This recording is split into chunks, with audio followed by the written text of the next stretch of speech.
Welcome to Whole Lot of Wolves. It is our special preseason USA Tour special. We're your hosts. Actually, I'm your host. I'm Joshua Buckley. Paul LePage not able to make it tonight, but I do have two more guys that you will meet during this US tour. It is on socials, Danny Paletti. Good evening. And our fantastic producer from New York City, Mr. Alex Patakis. Happy summer, boys. Yes, and guys, I'm pumped. I'm not gonna lie. I'm going to Baltimore and Fort Lauderdale, as are you, Alex. And then obviously Danny lives in Baltimore, so he's been handling a bunch of that. We know a lot of people are coming. Got some great activities that are planned with Wolves that we'll get into. Just, general excitement. This is going to be a ton of fun. And I'm sure the guys in Jacksonville are going to be having fun this weekend as well. But before we get into the U.S. Tour, guys, let's kind of talk about the summer transfer window because things have been busy since last we talked. Mainly, I know we've got a couple. We'll get to them all. But mainly, we have a new number 9, Alex. Yeah, we do. Jurgen. And it feels really weird because the last time we did a podcast, the season had wrapped up and just kind of fizzled out. And then everybody was really angry about the season ticket prices. And really since then, and I'm not trying to say that you still shouldn't be angry at all about season ticket prices, but since then, everything we could have wanted Wolves to execute in the summer has happened. And they are, in fact, in the United States. So we no longer have to add this qualifier of I really hope that they go through with this tour. It's happening, people. They've officially landed. They are in South Florida. They will be in Jacksonville hours from now, playing against Yulin Lopetegui and West Ham, which is going to be really cool. And they've signed players early. I can't believe that on this tour that we are fortunate enough to go to, and I still can't believe that I'm going to get to watch Wolverhampton Wanderers in person twice in the next couple, in the next week and a half. We will be seeing new faces, exciting faces who make a lot of sense. So I'm just thrilled. But to go back to having a real number 9, I think that this is having him integrated this early. Looking at his injury history being very different than that of Big Sassy, who joined us, his age, his size, his general playing style, the league that he came from, where he was doing it, 13 goals in La Liga with Celta Vigo, which is by no means a powerhouse. The fact that he's been in the Norwegian national team since 2002 consistently, not that they've been qualifying for major tournaments, but still. Not 2002, 22. Yeah, that would be extremely impressive. It was 2002. The pedigree is there. The pedigree is there, and it makes you feel like our front three this year is, in a way, going to be unlocked in a sense that, we never got to see Matheus Cunha play with someone of that caliber and that mold. And granted, when he and Pedro Neto and Hwang had the chance to combine, they were excellent. But now, assuming that all of those players stay, which I think is still a very big assumption, the fact that the first name off the bench from an attacking standpoint might be Hee-Chen Hwang, who scored double-digit goals in the Premier League last year, that changes everything about the way I feel about the squad depth with this team. So, extremely excited about that. I'm thrilled, and the fact that they gave him the number 9 is so significant too.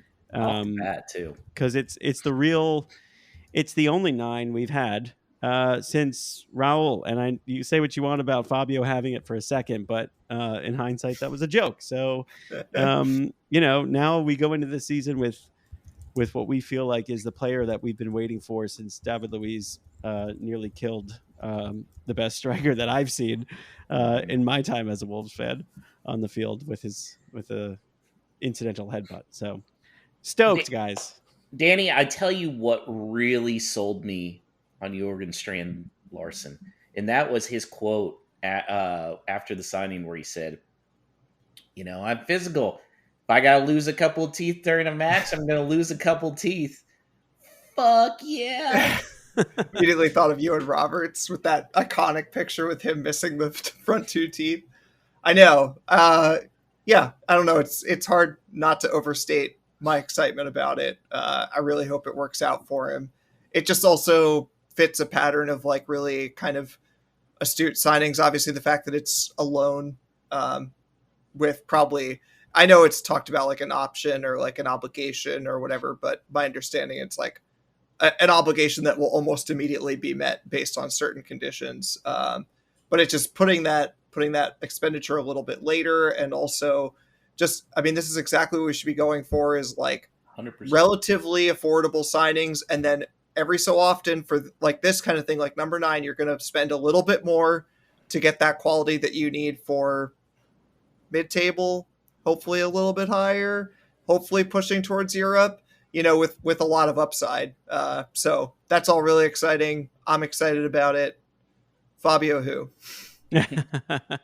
Danny, where does Cunha play? Is Cunha going to play a more of a number 10 role, or are they going to play, both in the front, kind of similar to what Jota and Raul did? I mean, this is one of the reasons I'm so excited to see them play for the preseason. It's funny, we've been involved, Josh and I especially been involved in a lot of the planning of this preseason tour, and it's like been easy to forget that there's actually games happening. And now all of a sudden, like things are kind of settled, and I'm like, oh, like I'm not going to Jacksonville. Like I can just sit at home on Saturday and watch them play a game and see how they end up playing. So partly I'm just really excited to see that. And I do think there's a lot of questions to be answered for fans, like how they're going to set up, especially if Hwang is okay to play. As of recording, there's some question about where the hell he even is. But apparently he has a knock and he wasn't in training. That's the current party line.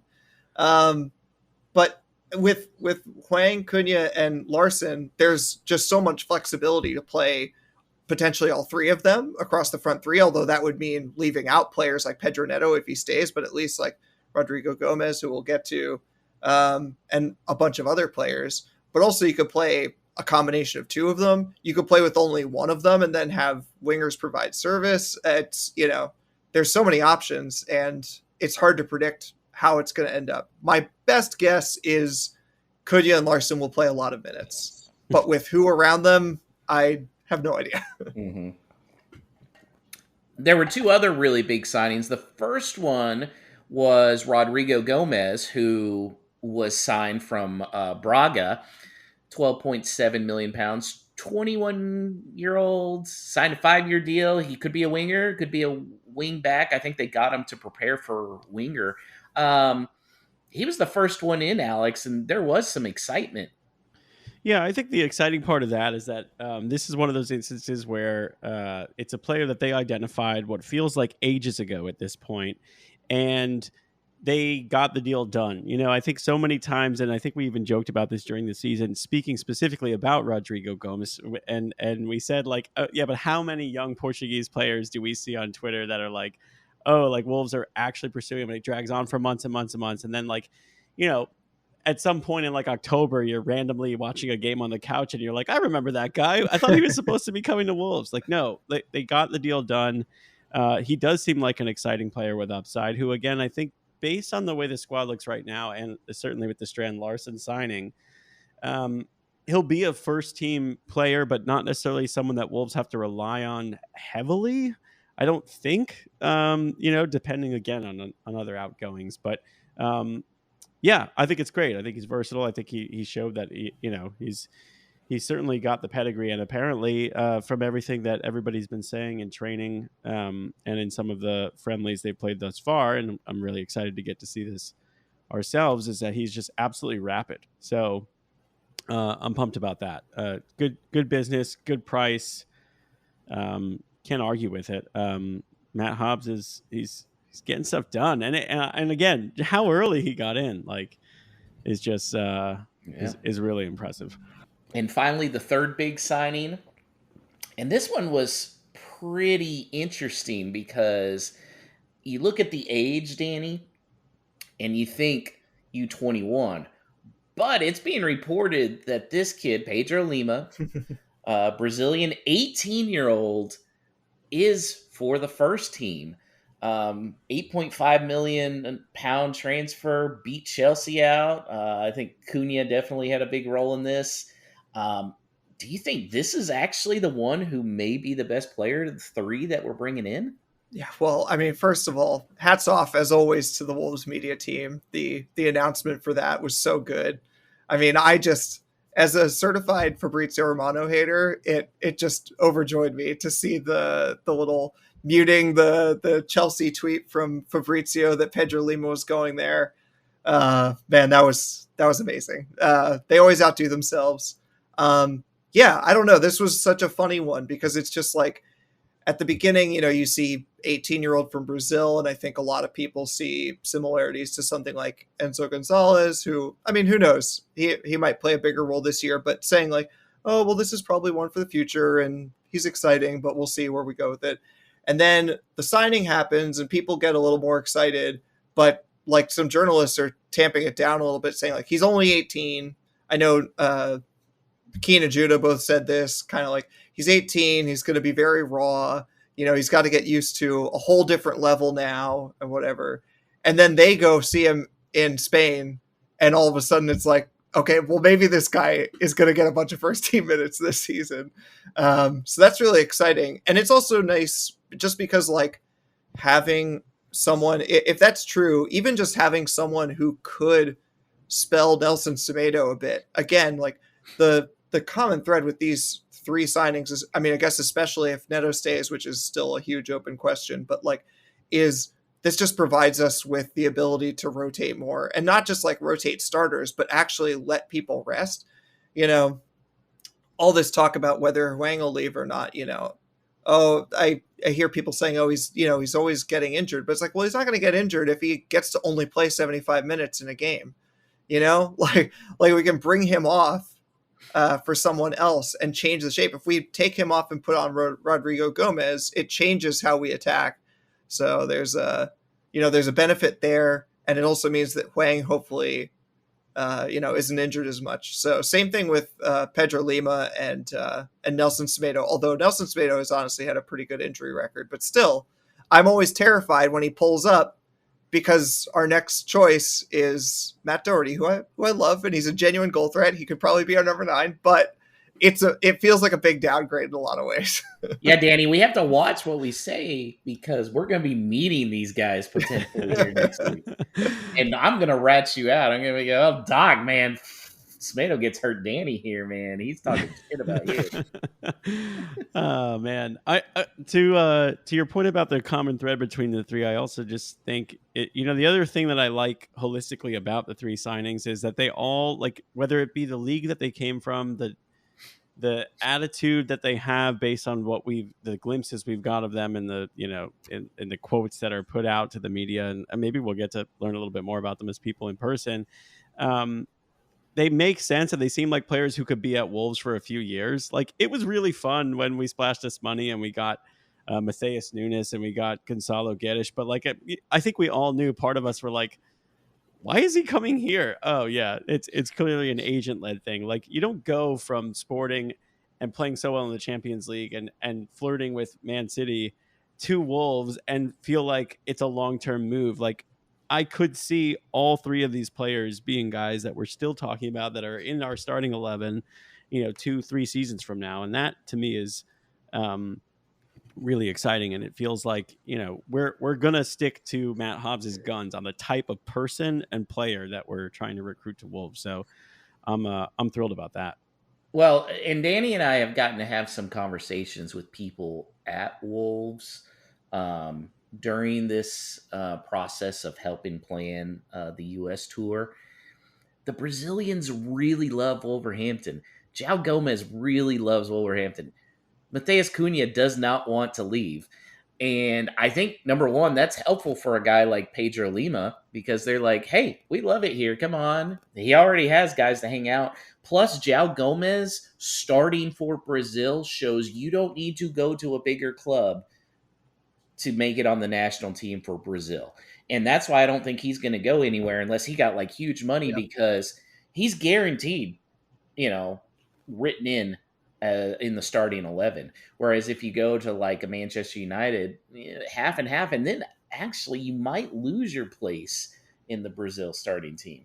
So I think Cunha definitely can look at this, and even Lima long term, and go, hey, we can be starting here, getting a ton of minutes, and make it on the Brazil team. And that's huge for I those mean, boys. perfect example. Mateus Nunes is the opposite side of that, is come in with a lot of promise, make it onto the national team because he's playing a lot for us, and then he moves to a bigger club before he's ready, arguably, especially for that size of that club, and and suddenly he's not a lock to get called up anymore. I think he only made it to the last couple squads based on injuries. It's just like, And even then, he was non-existent.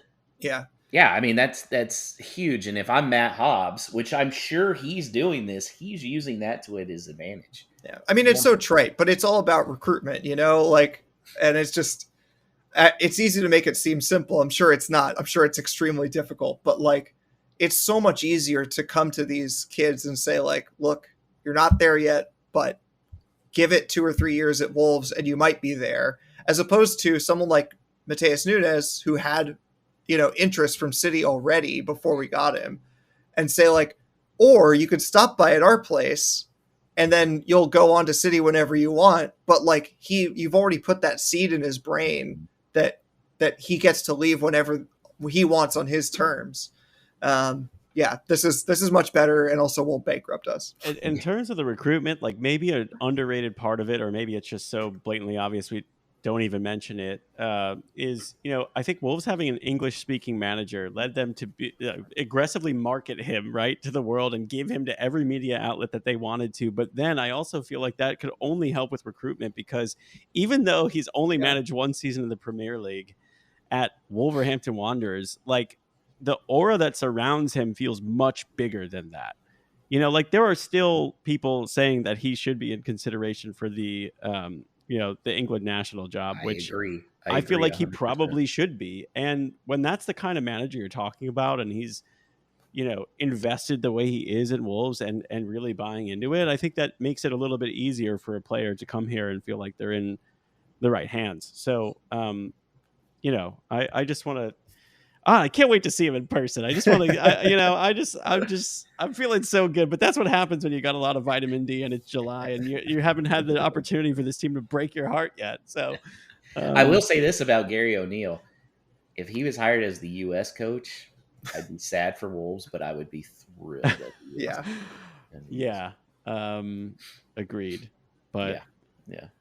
But alas, that paid continues. Yeah.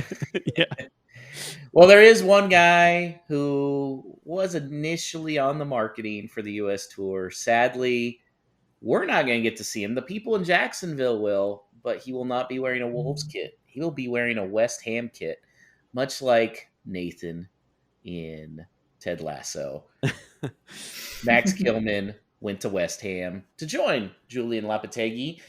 £40 million transfer. Maidenhead got 10% of that. Plus, I think they got some like preseason games against Wolves and West Ham. Like, I mean, that might have been the greatest day in Maidenhead's history. Danny, good business or bad business to sell Kilman? Very good business, and you'll know that I was one of the people that was more on the fence about selling him than most. But still, it's an amount that you really can't turn your nose up, especially for a center back. It's just, my only gripe that was having me sit on the fence was that, selling to a team like West Ham that I hope and expect us to be competing with next year. I do think that he is a very good player. He improves them. He is perhaps a bit undervalued by some of our fans. He's also somewhat unique in being able to play left-footed, and also obviously the whole futsal thing. He's very technical for a center back. Wait, he played futsal?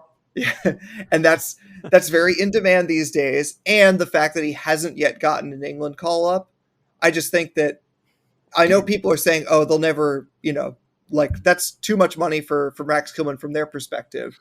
But I do think that there's an outside chance that he gets a call up for England and they can sell him for 50, 60 to someone else like Chelsea or whatever, And so that was my only gripe, is that I feel like we're partly strengthening a rival, and I do think that they could potentially make money on him. That being said, all of that being said, I think that 40 million is plenty to part with him. I think that that's very good business. It's also exactly the model that we want to continue perpetuating. And sometimes, the deal feels a little bit more painful, and sometimes it feels great, like Mateus Nunes, feel like we fleece them.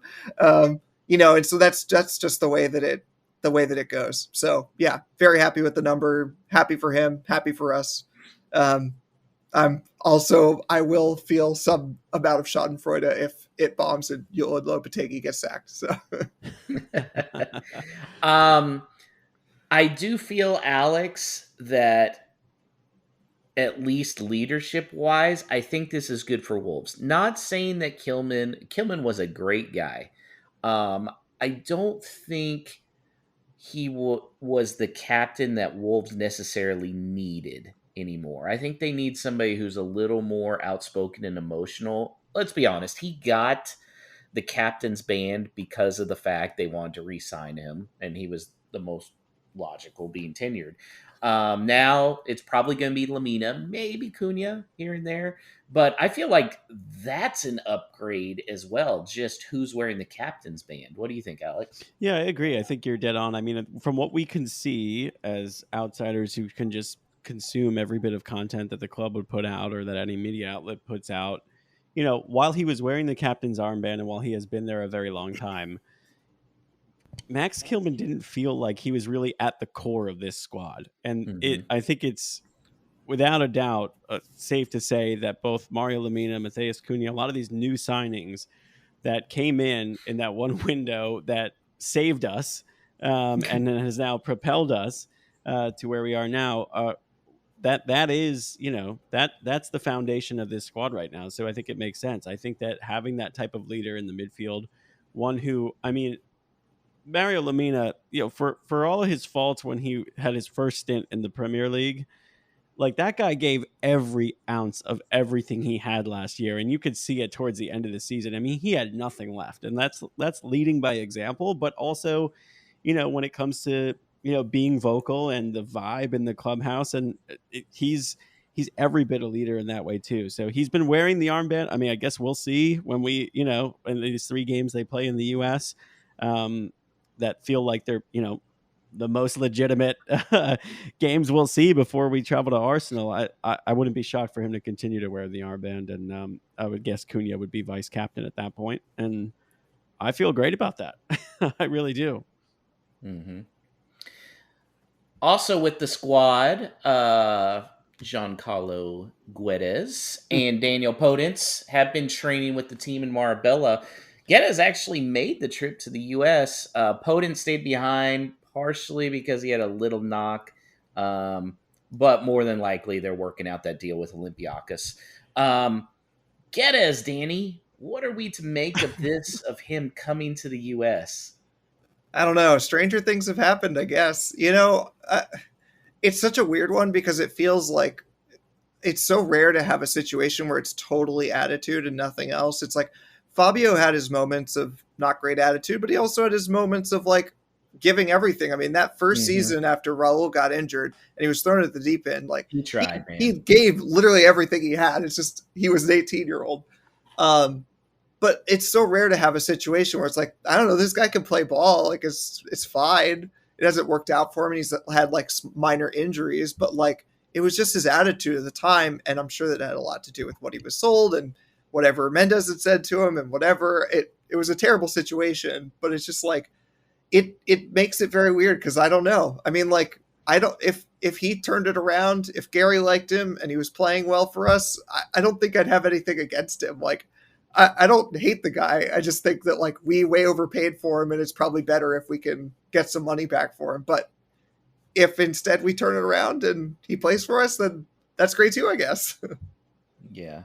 I am surprised that all of these guys haven't either been sold or gone out on loan yet, Alex. And I'm talking about Podence, Silva, Guedes even. I mean, it just seems like waiting for the other shoe to drop with these guys, but Guedes could build up his value some over the next few games.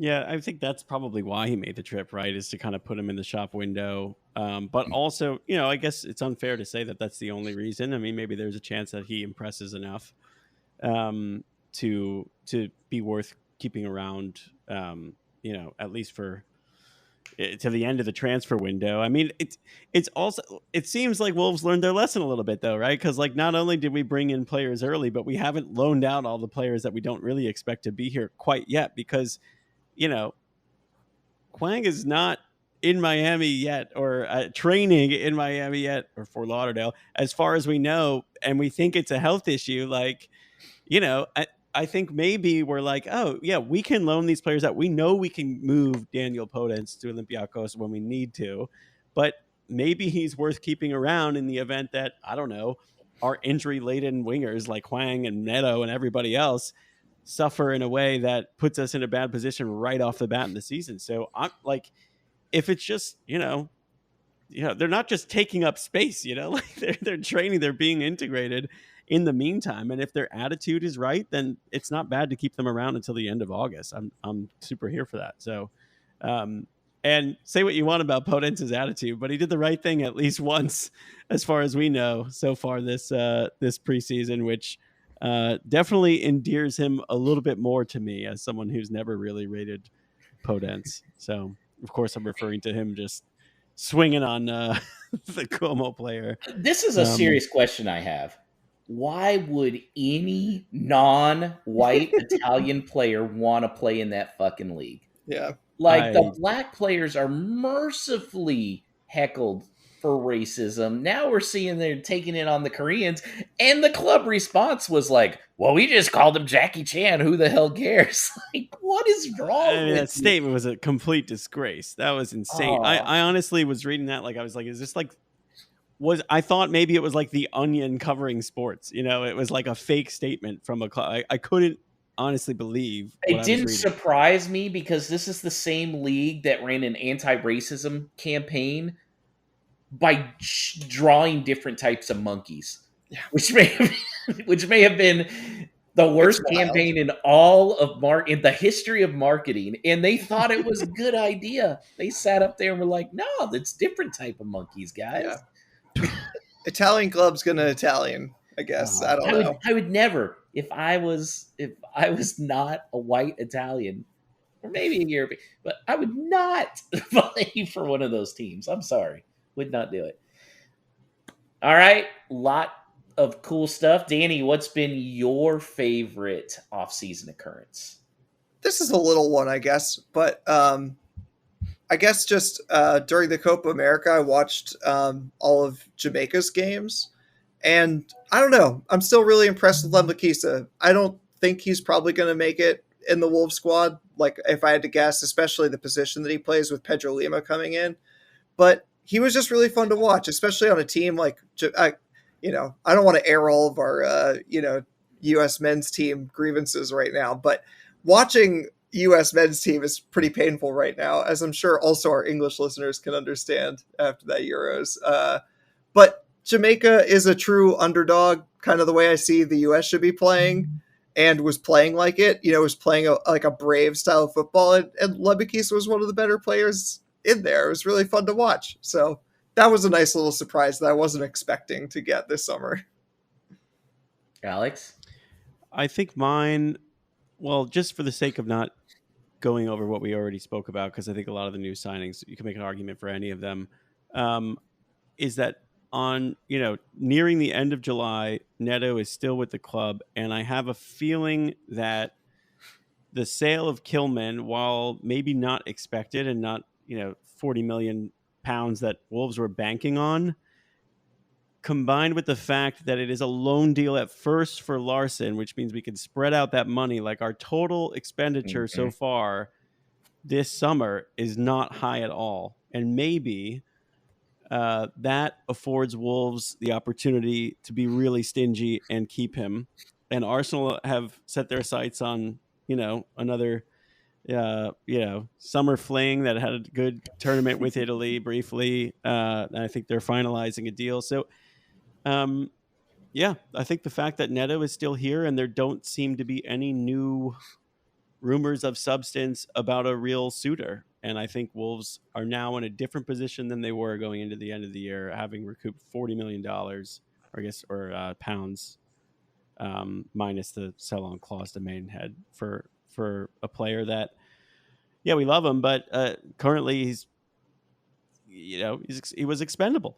For the right price, he was expendable. So, Yeah, no, I mean that can't be understated. Is just what a better position this puts us in. I saw some really bogus reports that Liverpool want all three of Neto, Ryan Nori, and João Gomez. Which, first of all, with what money? But also, it's just like it makes me so much more relaxed. Like you said, like with the Neto stuff to Arsenal, it's just like great. Now they know that they can't get him for cheap. Like he could still go. I bet he really wants to go, but like if they come in and he wants to go, we can still say, just like with the Nunes thing, like just sit for a second. We're gonna negotiate with them, and we are not in a rush to sell. Don't be an asshole. And yeah.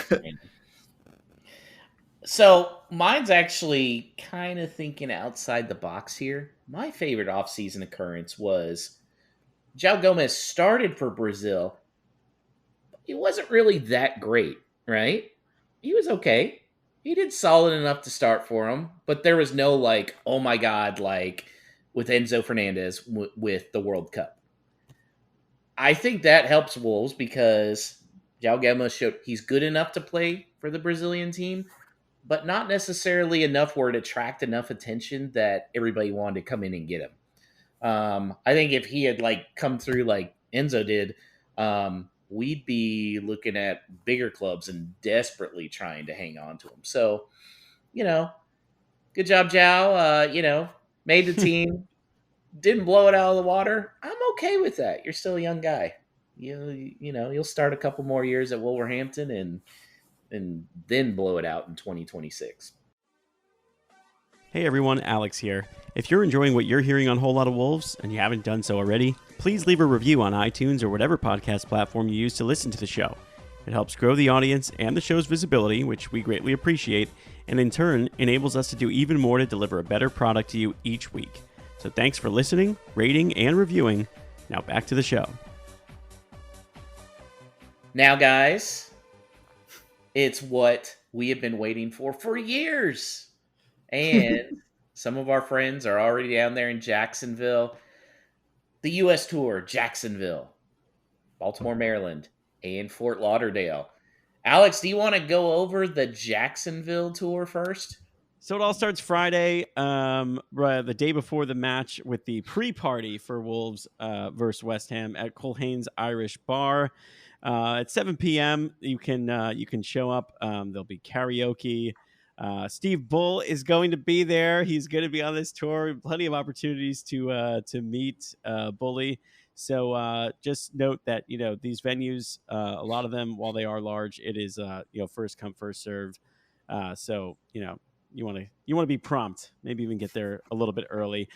Then on the Saturday morning, the venue is TBD, but somewhere in central Jacksonville, there'll be a Wolves kickabout. A lot of people are calling it a supporters match, but that will be at 9 a.m. And then, you go, you hit the shower, you recover. And then at 1 o'clock, there'll be the match day meetup at Cripsy's in Jacksonville, leading up to the Fan Fest, the official Fan Fest ahead of the game at 4 o'clock. And then, obviously, the match coming up, I believe, at 7 p.m. in Jacksonville at Everbank Stadium, the main stadium where the Jags play. And then a post-match party at Ruby Beach Brewing. So after the game, head out, celebrate with Wolves fans or whatever it might be, West Ham fans too, and just enjoy yourself in Jacksonville. So, and of course, all of these details can be found on our social media accounts and in the Wolves official club site. If you click on the USA Tour banner on the top, there's itineraries each day, and they're being updated too. I mean, we're only 2 days away from the start of this as we record this. A day by the time this probably hits your podcast feeds, but there will be new information, so just stay locked in. And then Then it's on to Annapolis/Baltimore. It's on to Annapolis, the stomping grounds for one Mr. Danny Paletti with Yeah. Baltimore Wolves. We've been working hard at this, Danny. I couldn't believe it, to be honest. You know, This is so awesome. yeah. Pretty amazing. I appreciate that you're still calling it Baltimore, even though they're playing in Annapolis. That was the one big shock, because anybody who's visited Maryland, Annapolis, DC, and Baltimore are kind of like equidistant from each other, and they're not that close. It's One like, of these is not like the other. Yeah. Well, look. Yeah. Here's one thing we've noticed, Alex, in the planning, and for all our listeners, people in the UK have zero concept for travel distance for anything in the United States. Like, it's just completely. I mean, Yeah. there was a state that was far away that they thought was near Florida, and it was not. Well, okay, the two games are being played in Florida, about a 7-hour drive from each other. Oh, they think they thought it was just a little jaunt. Yeah, no. Florida is kind of an anomaly, being such a vertical state. Yeah. But anyway, back to Yeah, I do think we'll get to some of that when we recap this stuff after the whole tour. I think there'll be a lot of stuff to dissect, both in terms of what goes on, but also the planning. I think is pretty. We'll have to have some of the planners, Yeah. people that have been on this. Yeah. Joe and Dave and them. Come on. But yeah, for Maryland, so it's all Annapolis and Baltimore, basically. I know some people got hotels in Annapolis, some got them in Baltimore, some split their time. You probably have to be doing some driving regardless if you want to hit every single event, but that's just the way it is. Like we said, Baltimore and Annapolis are close enough. They're about 30 to 40 minutes depending on traffic, but they're not that close. It'll be an expensive Uber, I'll put it that way. So carpool. Carpool. Yeah, carpool. We will actually be putting up some stuff on the Wolves Facebook page. Some of the organizers have been talking about this, for especially the Annapolis one, because a lot of people are staying in Baltimore, just for carpool stuff, down to the game specifically, not for all these events necessarily, but so people don't have to take expensive Ubers. All right, so launching into the actual schedule, it all starts on Monday, the 29th, that is, of course, and this was originally going to be something slightly different, but they're still keeping it because I think the staff just want to have a time to meet up in Annapolis on a day when things aren't going crazy. So at the Federal House in Annapolis, which is right on the water, it's a great little pub. In fact, when I was doing some of the planning, I had some drinks in that pub. They've got some great crab dip. So that's in the evening. That's at 6:30 p.m. And then on Tuesday, things really kick off because they have secured some tickets to the Orioles Blue Jays game. Woo-hoo! Which, if you listen to the Express and Star podcast, you will know that Nathan Judah and Liam Keane will be there because Nathan Judah is a big Blue Jays fan. They're going to be sitting in the press box, though. Let's be honest. Yeah, I know. Moneybags Judah is going to be somewhere up in the press box. He's going to be having all his food catered. Is what he's going to be doing. So you will want to check that out. Like Alex said, you can go on their website or you can find it through our socials. But there is a link for special discounted tickets that you can get. I don't think that they're sold out yet, but you'd have to check that. And obviously it depends on when you're listening to this. We have been told that Steve Bull and or Wolfie might be there, and the current itinerary does say that a special Wolves guest is heading out to throw the first pitch. So are we taking a bet on who the first pitch is doing? Well, let's just say this. So there's the potential that it's Wolfie or Steve Bull or something. But if it's a current player who's with the team right now, who do you think is the best to throw out a first pitch? Cunha. Or who is the most hilarious? Could get both of them. I think it'll be Cunha, especially since Huang might be at the Korean thing if you're still on the team. Yeah, because again, we don't have an American guy, so I would think Cunha or Lamina, right? First person that came to mind on who it would be is Cunha. Most hilarious. I was gonna say Saw.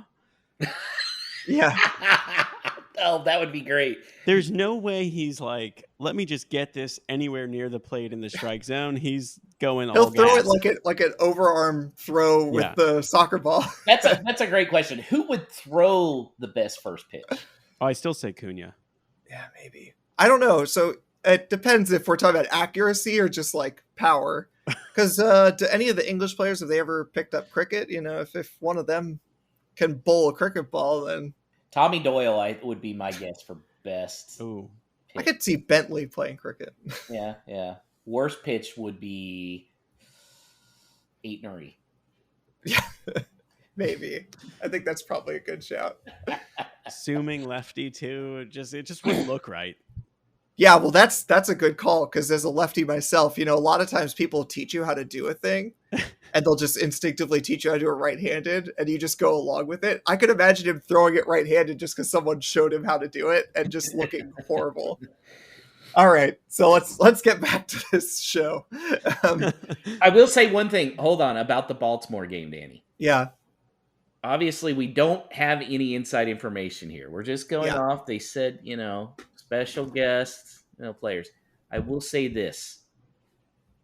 For buying the tickets, the front 4 rows of our section were not available for purchase. so Take that as you might. Yep. I did see somewhere, can't remember where, that they're trying to meet up at Pickles, which is a bar just outside Camden Yards beforehand. It does say on the itinerary, it says where Pickles for the game. But keep an eye out for that. Again, you can't miss it. If you go to Camden Yards, chances are you will see Pickles on your way there. So it shouldn't be a problem. I guess I'll give a small mention for this, even though it's not something you can sign up for. Out in Ellicott City, which is again further. So I guess if DC, Baltimore, and Annapolis are a triangle, then Ellicott City makes it a square. Ellicott City is about 30 to 40 minutes outside of Baltimore, and there's a large Korean community out there. So my understanding is that Hee Chan Huang, assuming he is still with the squad, we have no reason to believe that he's not, is going to be doing something out there with the Korean community, which I think is awesome because we live in a very diverse country, and also because Maryland, especially like the urban areas, are extremely diverse. There's like a ton of Korean communities around outside of DC and Baltimore. So I think that's like a cool moment. I'm looking forward to whatever the media team comes out of that from. I'm sure they will. It'll be interesting for me as a person who's local and knows that area really well. So yeah, then on Wednesday, which of course is the day of the match, like Alex said, for Jacksonville, there's a Wolves kickabout. Again, previously billed as a supporters game. My understanding is they're just basically still waiting on hearing from Palace whether they have actually gotten any supporters together. But regardless, I think that there's just going to be a small pickup game or something, that kind of thing. The venue is still to be confirmed, and it's in the morning, so I think like 9 a.m. And then, of course, we get into the real match day stuff. This is going to be very exciting. So starting out at 1 p.m. down in Annapolis, Forward Brewing Company, another place that I went to drink while we were planning all this stuff. It's going to be really fun. My understanding is that like Gemma Frith is going to be there. Steve Bull is going to be there. They're going to be doing some content there. Obviously, Wolves fans obviously will be there drinking some very good beer, as I have found out. And also, I will just say this isn't on the itinerary, but I don't feel bad releasing this information because I was part of coordinating it. My friend Tim, it works in the brewing industry, and he's helped us a lot. And they are going to be putting together like a special Wolves branded beer. They're like repackaging some of their beers, and there will be beers for people to buy and take home as memorabilia. So if you're going to be on a plane, you might have to make sure that you drink that beer and then bring an empty can on with you or something. But that's something to look forward to. That should be very interesting. It's a limited capacity, so it's first come, first served. It's kind of like a beer garden area, but I guess if we really overrun it, they'll have to start turning people away. So get there early, I suppose. And then, of course, the like tailgate fan fest situation outside of the game that starts at 5 p.m. That's run by the promoter, but Wolves are going to have a huge presence there. Obviously, merchandise, prizes, games, music, whatever. Wolfie and Wendy apparently going to be there. I'm going to be there. I've made up some Baltimore Wolves flags. I also have 100 Baltimore Wolves stickers to give out. I'm eagerly awaiting some Baltimore Wolves enamel pins that I will also be giving out. And allegedly, according to this, there's a post-match bar crawl along West Street after I don't the know game. if I'll be up for that, man. I'll be honest. Yeah. Who's going to get more trash between the three of us leading up to the game? Yeah, it might be me. But it is interesting because this is the one that's midweek, and so I checked it out, and so it's a split. Half the bars close at midnight, half of them close at 2. So obviously, if they close at midnight, there's not a lot of time. I think that's going to be really informal. Who knows what'll happen? Go where the night takes you. Have fun. Be safe. Don't miss your flight on Thursday. And the flight, some of you may be going home, but people like me, I'm flying to Fort Lauderdale. And I tell you what, this was one of the ones that popped up late. They did say, oh, Wolves are going to be training in Fort Lauderdale. That's going to be their headquarters, which I still thought was funny that, that's their headquarters when they're going up to Baltimore and Jacksonville. But again, it's the geography thing. When I heard some of the events that were happening there, I changed my flight. I added this because this is tremendous. So the day before the game is on Saturday, August 3rd. On Friday, August 2nd, we don't know. Wolves, I'd say, are probably going to come back at some point to the U.S. Probably not going to be for a couple years, maybe. I don't know. Maybe this turns out great. But one thing that I can say that we will probably not get to experience ever again, Wolves are launching the away kit Friday, August 2nd at the JD Sports Store in Aventura Mall in Miami. And that's going to be from 5 p.m. until 7 p.m. There's going to be a meet and greet there. So not only are we going to get to be there when they're unveiling the kit, even though it's probably that monstrosity black one with the giant wolf head, which I actually think is pretty cool. I'm totally going to but Gemma Firth will be there. Current players, first exclusive look. There'll be games, music, Q&As, an opportunity to engage with players. Definitely bring the Sharpie to that. Alex and I are going to be there trying to see if we can pull some players away to get quick interviews, which would be really awesome. I'm super excited about this. And Todd Newton, who's been doing a lot of planning, said this event's going to be great. So I'm stoked about that. Then that night at Black Flamingo Brewery from 7:30 until 11, it's a pre-match get-together. Steve Bull will be there. Maybe some trivia we've heard. I don't know. So get your jersey. Head on over to the Black Flamingo. There is limited capacity, so it's first come, first serve. But I've heard there should be enough to make way for all of us. And then Saturday, they're also having a kickabout then. Not sure where yet. And it'll be for about an hour between 9 and 11. Then they have the match day meetup, which is going to be at Funky Buddha Brewery from 1 p.m. until 4 p.m. Alex, we're starting to drink early. Holy God. Oh, yeah. This one is right by Chase Stadium, which is home of Inter Miami, which is where Wolves will be playing Red Bull Leipzig. So yeah, we're going to have fun there. Again, first come, first serve. And then there's going to be a tailgate at the stadium from 5 until 7 o'clock. Going there, going to have a good time. Club legends will be there. So Steve Bull will be there. I'll be curious if Steve Bull gets more drunk than everybody on this trip. I don't know. I was told that he doesn't really drink beer. Oh, he drinks wine. That's right. He's a big fan of wine. That's right. Yeah. That'll be interesting with all these breweries then. And then afterwards, wherever the night takes us after the game, the night may take us after this week, back home to sleep. But you never know. The darkness might take us. Yeah, the darkness might take us. Especially when there are people like me and Alex and you and Todd DeWitt there. There will be plenty of drinks a-flowing. So looking forward to that. That's Fort Lauderdale. Alex and I will be there. Well, all three of us will be at the Baltimore Annapolis events. All of those. I won't be at the kick around. Yeah. But I'm not driving to Annapolis and then back. No. But all the brewery stuff and everything. So this is super exciting.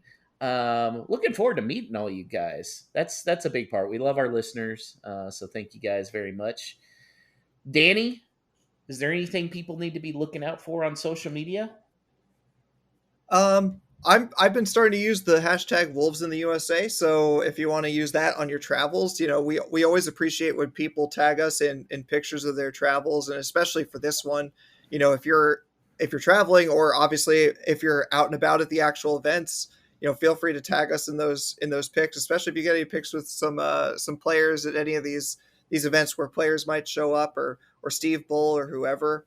And I guess I just want to say, you want to make sure that you check all the various social media. If you haven't already gotten onto the Wolves USA Facebook page, that's sort of like the legacy place, but it's got tons of people on there who are going. So if there's any like up to the minute momentary news, like we were talking about getting rides down to Annapolis or whatever, that's a good place to look for that kind of thing.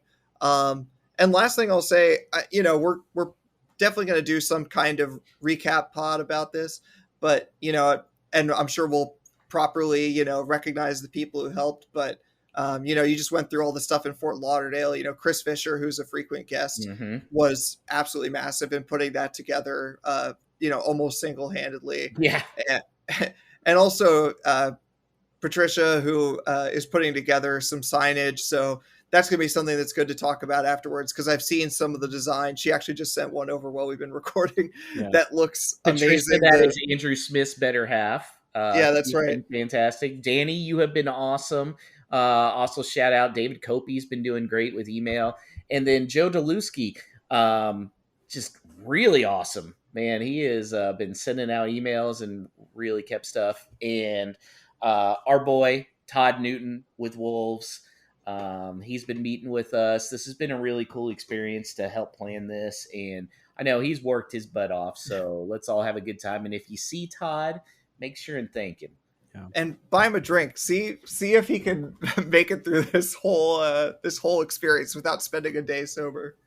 Yeah, I agree. He's earned it, man. He earned it. And if Huang isn't there and or potentially gets sold during this trip, please buy beers for Russell Jones. Yeah, he's going to need them.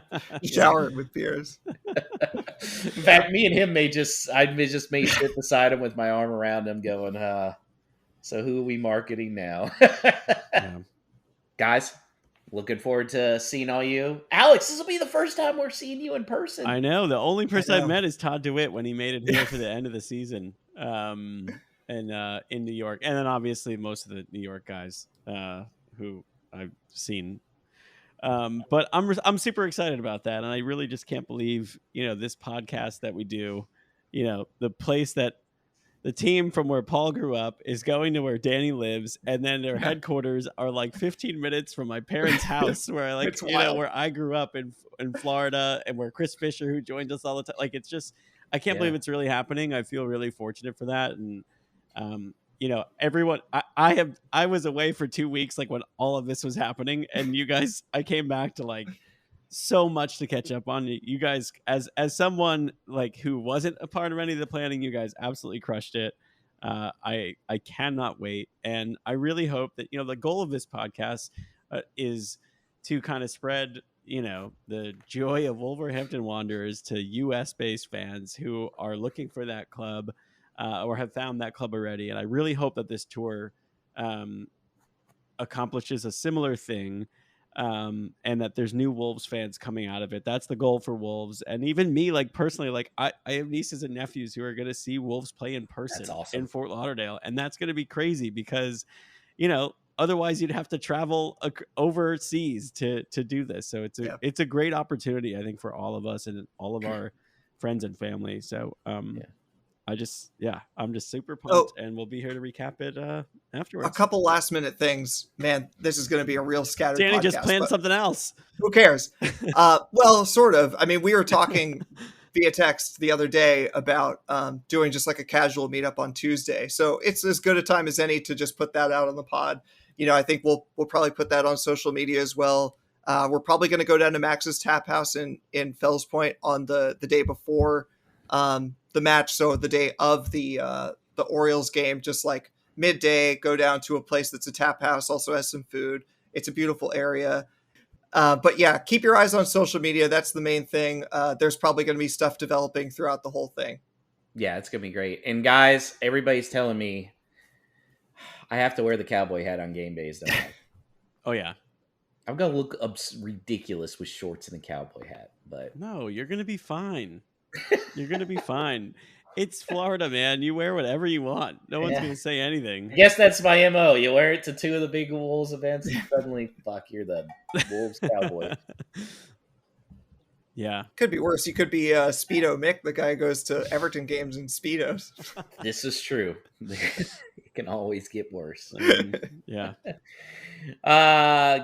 Guys, we're going to miss Paul LePage. Obviously, he wasn't able to record tonight, not able to make it to the things, but be sure and walk up to us, and any words you want us to pass along to Paul, we will. He's really the one that started this podcast, so we love him. And look at the excitement that he's been able to help. I really think Paul's excitement with the podcast and just in general helped the Wolves consider coming out here. So thank you, Paul. Yeah. Yeah.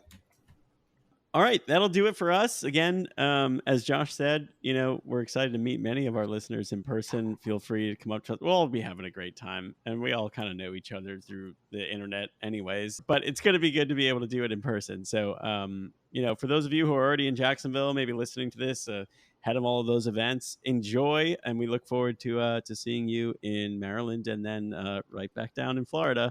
In Fort Lauderdale. And before we know it, the 2024-25 season will be here. I think we have some exciting things planned as a podcast for the show that we'll get to more of probably the next time we hit your feed, which will be after the tour concludes. We'll recap it.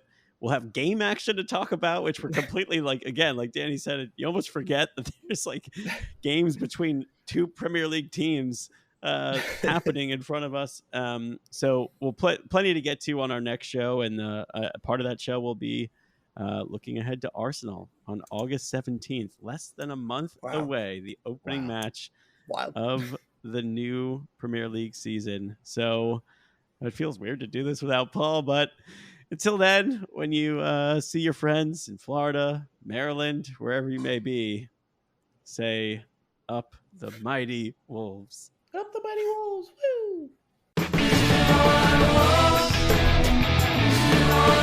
Woo!